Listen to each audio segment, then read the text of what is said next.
મીઠાપુરમાં આવેલા બાલમુકુંદ ગૌશાળામાં ગૌમાતાને રાષ્ટ્રમાતા બનાવવાનો હેતુથી સભાનું આયોજન કરવામાં આવ્યું હતું। આ સભામાં ઓખા, મીઠાપુર અને દ્વારકા સહિત આસપાસના વિસ્તારોમાંથી ગૌ ભક્તો મોટી સંખ્યામાં ઉપસ્થિત રહ્યા હતા।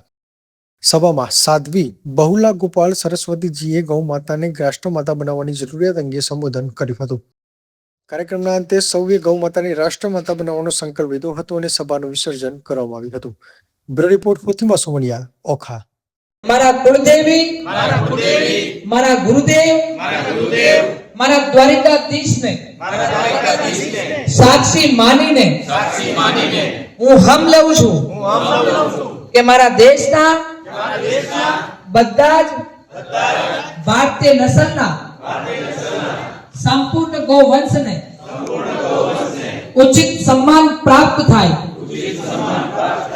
સંપૂર્ણ દેશમાં ગૌ હત્યા સમાપ્ત થાય। સંપૂર્ણ દેશમાં ગૌ સેવા હેતુ સન્માન કાનૂન લાગુ થાય। ગૌચર બોર્ડ બને કેન્દ્રીય ગૌપાલન મંત્રાલય બને। ગૌચારા સુરક્ષા નીતિ નિર્ધારિત થાય તે માટે કાનૂન બનાવવામાં આવે। ભારતના બધા જ સંત મહાપુરુષોએ ગૌ સેવકો દ્વારા દેશની ચલાવેલ ગૌ સન્માન આહ્વાન અભિયાન 7 મે 2026 ના રોજ ગૌ સન્માન દિવસના રૂપમાં મનાવશું।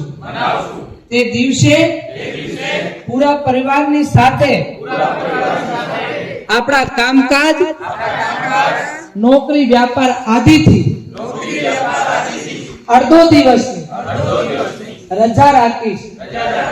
તે દિવસે સવારના ઘેરે અથવા ગૌશાળામાં ગૌ પૂજન, ગૌ ગ્રાસ કરીશ।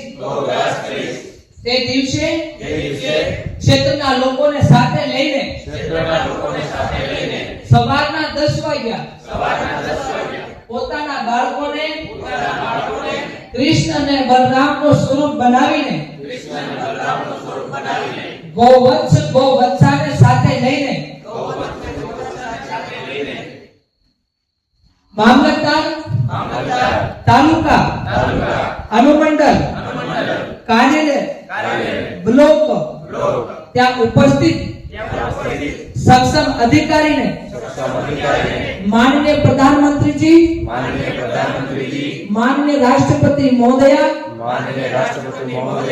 माननीय राज्यपाल महोदय जी,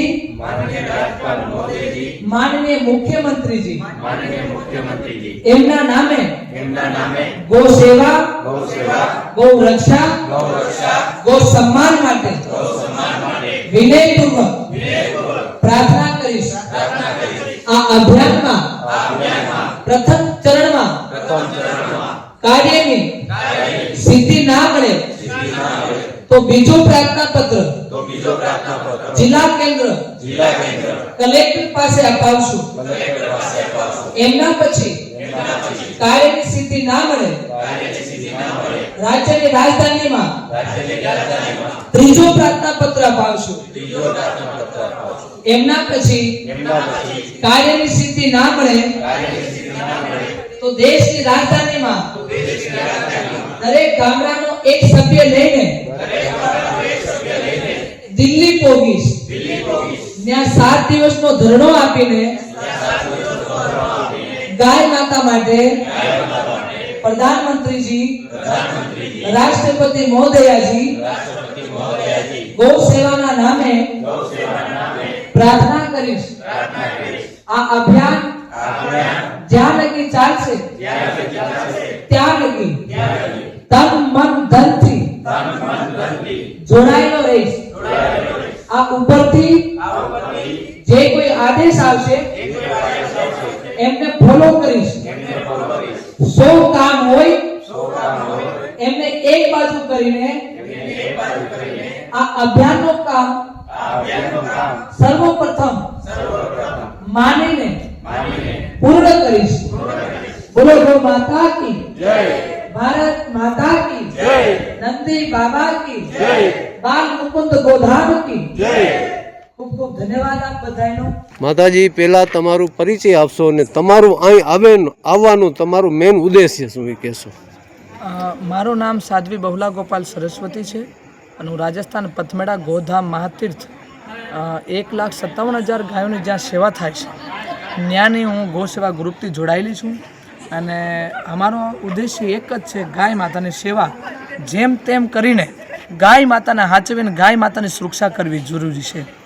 ભારતમાં 8 કરોડ ગાય માતાને સુરક્ષા અને સન્માન મળે એવી રીતના 1,000 સાધુ સંતોએ આ અભિયાન ચાલુ કર્યું છે.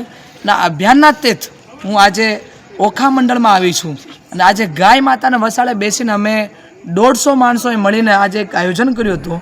અને ગાય માતા અવારનવાર બધાને વસાડે ઊભી રહીને આ વસ્તુની માંગણી મૂકી હતી કે ભાઈ અમને હવે ન્યાય દેવડાવો, કેમ કે જે દેશ જ્યારે આઝાદ થયો હતો ત્યારે ગાય માતાના કારણથી આઝાદ થયો હતો. 1857નો જો મુદ્દો હતો ગાયના કારતૂસ, જે માંસનો જો કારતૂસ બનતો હતો એનો જ મુદ્દો હતો મંગલ પાંડેના નામથી.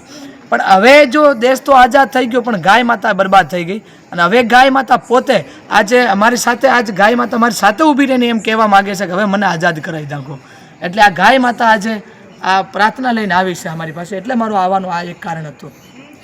તન ઉપરાંત કે આજે જે તમે મિટિંગની અંદર કીધું કે પ્રાંત અધિકારીને આપણે આવેદનપત્ર આપવું છે, એના વિશે શું તમારું કહેવું થાય છે?